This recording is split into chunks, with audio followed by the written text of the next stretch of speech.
course effrénée vers le pouvoir vers la présidence de la République dina ko wàññi. voilà lu tax nga naan yàllaay fal puisque xam moo ko wax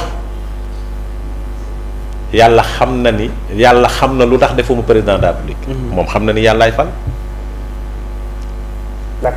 d'accord alors sa xarit Bassirou Fofana suba lañ koy àtte tribunal mais avant àtte bi El Hadj Malick Ndiaye démb dafa accordé benn entretien exclusif ak suñuy naataango RTS ñëwaat na ci ni mu gën a yaatoo ci ni mu gën a yaatoo d'ailleurs ci li nga xamante ni moom moo concerné ki nga xamante ni mooy wàllum oto bi alors moom nag nee na li ko ci jaaxal moom mooy Bassirou Fofana dafa affirmer dëggal ni marché oto yi ki ñu ko jox déjà li ko gën a métti te jaaxal ko mooy tur waa yi mu tudd c'est-à-dire que Cheikh Gueye bi nga xamante ni jamono yi dafa nekk ci yoon Bassirou Fofana dañuy takkal luñ ko bracelet électronique muy benn dafa waxaat ni ki nga xam ne dañu ko tuumaal wàllu corruption kooku ci boppam la Assemblée nationale jël ay marché oto jox ko kooku. xam nga. nee na ba loolu après sénégalais yi wala ñenn ñi bëgg en quelque sorte mu ñaan njëkk nee na moom dafa plainte d'accord mais nee na procureur moo auto-saisir. parce que dafa ne. waa ji dañ ko takkal bracelet mu ne du homme d'affaires la du takkal bracelet. d'accord naa ci li mu wax yëpp parce que ba muy def intervention bi nag il était le président de l'Assemblée nationale.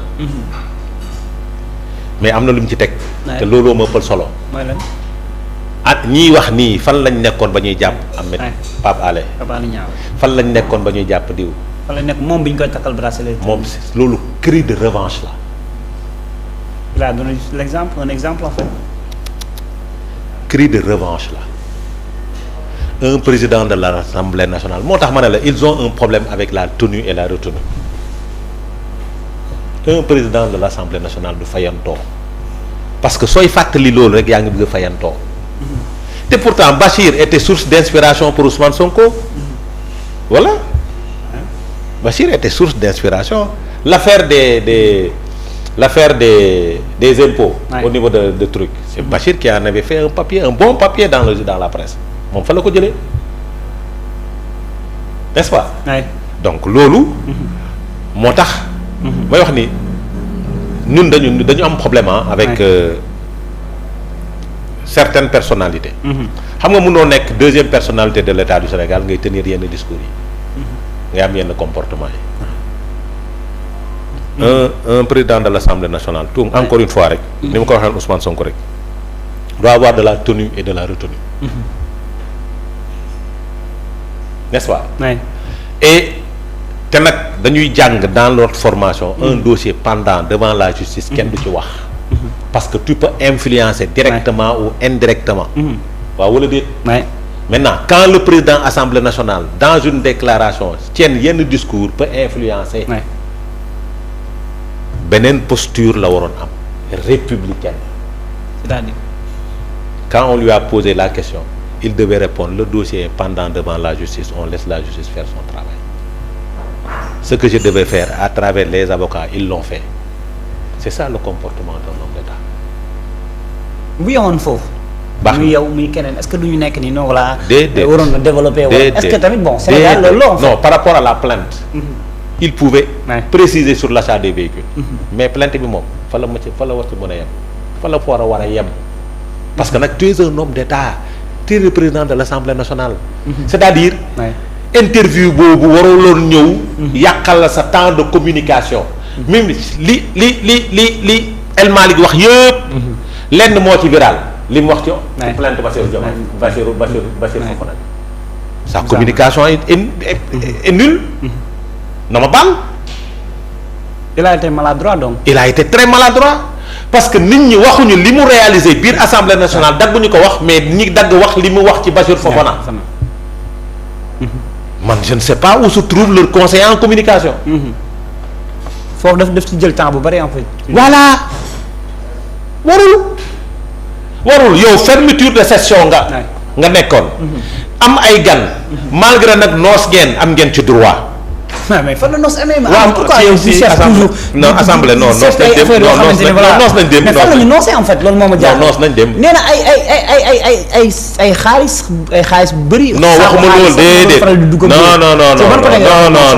am na lu mu wax ni mooy buffet bi non attends.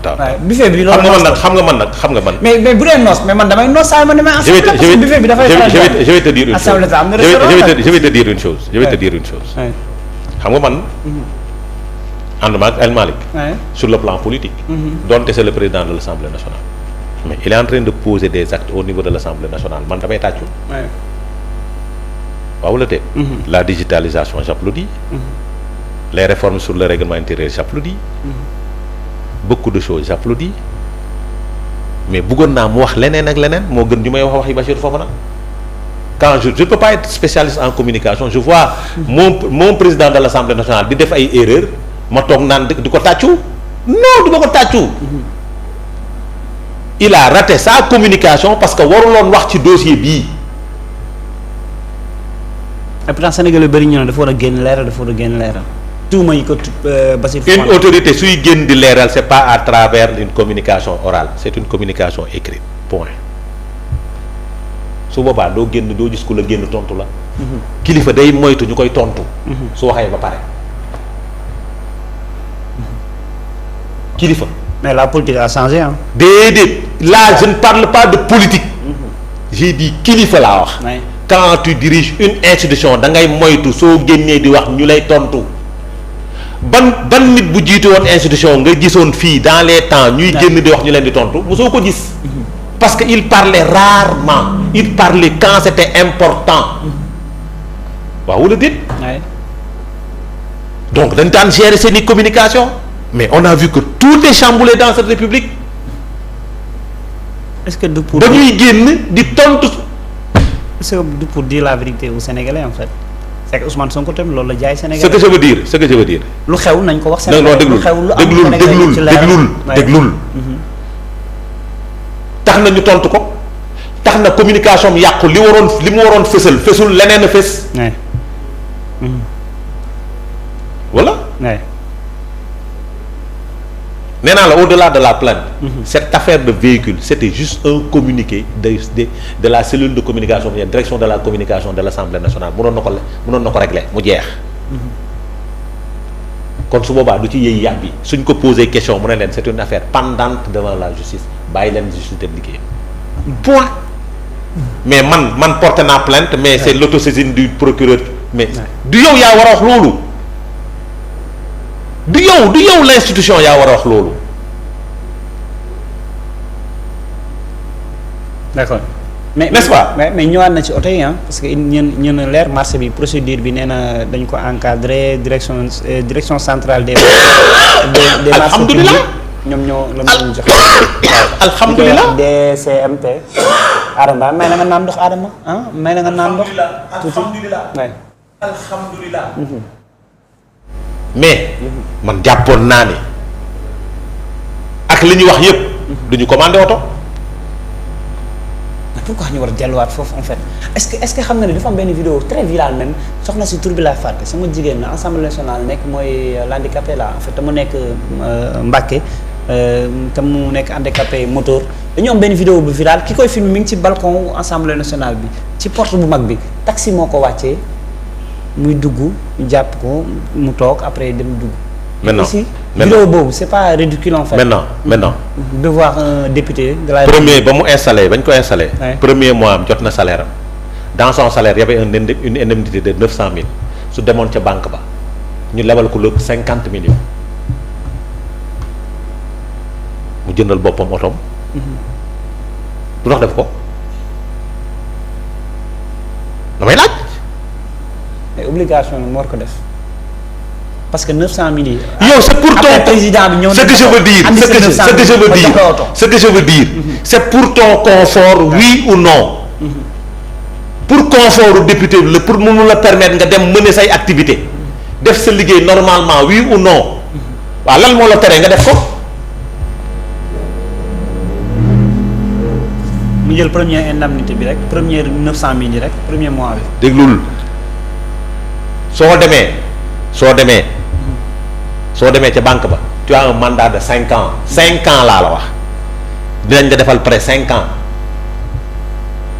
tu peux avoir une voiture bu gën bi nga soxla te yow yaay tànnal sa bopp sa marque bopp yaay xool oto bi nga bëgg sa bopp ba desal ci 900 000 yi après oto bi nga yóbbu yaa ko moom. mais El Hadj Malick Ndiaye li mu proposé moom moo gën a rentable. mooy pour les Sénégalais. c'est-à-dire que daf lay jox oto bi après sa mandat bu jeexee da ngay jël oto bi te dañu koy fay au bout de 3 ans indemnité de. par exemple indemnité au lieu ñu indemnité bi dañuy téye xaalis bi jox la oto bu ñu la joxee oto boo paree sa mandat bu jeexee nga delloo oto bi parce que état bu Sénégal mi ngi koy fay au bout de 3 ans. maintenant je vais te dire. xam nga nag les textes sont clairs. Les voitures de l'État au bout auto député bu def liggéeyam normalement pendant 5 ans soo ko delloo assemblée war a ko soxla. j'ai dit dañuy waxtaan quoi dañuy waxtaan. j'ai dit un député bu def liggéeyam normalement pendant 5 ans nga def sa liggéey di def sa tournée di dem fu ne ak sa oto pendant 5 ans soo ko doxee ak suñ di koy réformer du jar 300 000 et chaque 5 ans les voitures de l'État sont réformées. Ousin. Chaque mandat donc. Chaque mandat et d'habitude et puis c'est comme ça que ça se faisait dans le temps. Député yi dañ daan jël seen oto yi. dañ ko daan réformer dañ ko doon jënd parce que dañ ko doon fay dans le temps dañ ko daan réformer jënd ko noonu la demee. maintenant. xam nga l'affaire des indemnités de transport. des indemnités pour le véhicule. nit ñi dañu comprendre ba mu dooree kañ la. c'est pas seulement avec les députés. Dans les ministères. Dans les directions générales État du Sénégal jëndatul oto daf ko doon tere. Les directeurs dañ leen di defal indemnité. de transport donc. indemnité lañ la daan defal ci sa biir soo demee jënd ci oto wala nga dem def location oto yaa xam mais débrouille-toi pour venir travailler. Le carburant da daan dugg ci biir salaire bi lu bari amatu fa woon dans le cadre de la rationalisation des dépenses de l'État du temps de Macky Sall. État du Sénégal jëndatu woon oto même pour les ministres. jëndatu ko woon. d'accord. indemnité yi daf ko ci defoon. donc c'est pas seulement à l'Assemblée nationale. c'est partout. d'accord. suñ ko changé wul. ñoom ministres yi. jotatuñu amatuñu ligne téléphonique indemnité la ñuy jot seen téléphone. indemnité bi la ñuy jot seen salaire. pour le téléphone. yow tu es pour quoi en fait lan nga bëgg jënd oto wàññi prix bi wala ñu kon nañ leen jox seen 900 000. moi je suis pour l'indemnité laisser la personne la liberté mais puisque def na ko ba pare. lancé nañu marché. puisque def na ko ba pare. am na. mais ba si foofa na suba. lan ngay xaar ci yoon ngay xaar bàyyi ko parce que bon comme flagrant délit la dem moom. xam nga flagrant délit la dem te dafa am délit d'offense au magistrat je pense. ci chef d'inculpation. est-ce que tu comprends. beneen mbir c'est sa première convocation. excusez-moi c'est sa première. mi ngi doon am jafe-jafe ak yoon donc. mi ngi doon am jafe-jafe ak yoon. tu sais la justice est très clémente. très clémente. jàpp ma ni suba dinañ ko def condamnation ferme. jàpp ma ko suñ koy condamné sursis lañ koy jox bàyyi ko mu ñibbi. di nga dem soutenir ko suba wala. mais comme d'habitude comme je le fais avec tout le monde. d'accord. Arme mënuñu. on va se donner rendez-vous demain. mënuñu daaneel te waxtaan ñu mbir mi am Cambérène en fait en tant que sénégalais mi ñàkk dina la metti moom mooy coow li nga xamante ni ñaari nit di ñàkk seen bakkan ay xale. façon bi ñuy ñàkk seen bakkan du ñàkk lii nga communiquer police bi parce que police moom cas de noyade la wax autopsie bi nag génnagul donc ñu bàyyi la nga wax ci sa xalaat balaa ñuy. xam nga Sénégal luy problème bi. désinformation. police nee na cas de noyade. population bi jàpp nañ ni